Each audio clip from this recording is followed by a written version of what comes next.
JR, with these shifting majorities on these boards, do you expect substantive policy changes to follow?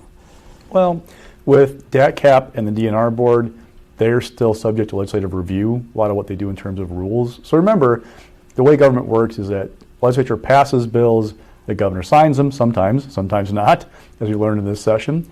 When these laws take effect, agencies have to implement them and fill in the gaps sometimes, implement policies that kind of help define the legislation or laws on the books.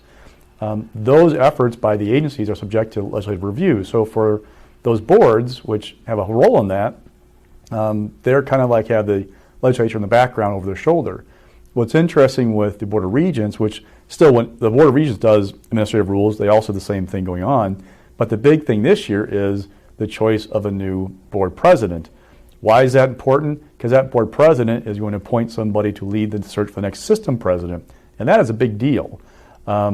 Traditionally, the vice president ascends to the presidency. That vice president is Mike Grebe, who is a longtime GOP attorney, a Walker appointee. So the question is, will the board follow precedents, or will this new dynamic of the board becoming a majority eager appointees mean that they'll pick somebody else to become the board president? So that's really maybe the biggest impact we're going to see from this change. Rewind. Your Week in Review is sponsored by the Wisconsin Realtors Association, bringing Wisconsin communities to life with great homes, businesses, and neighborhoods. The Wisconsin Realtors Association, the voice of real estate.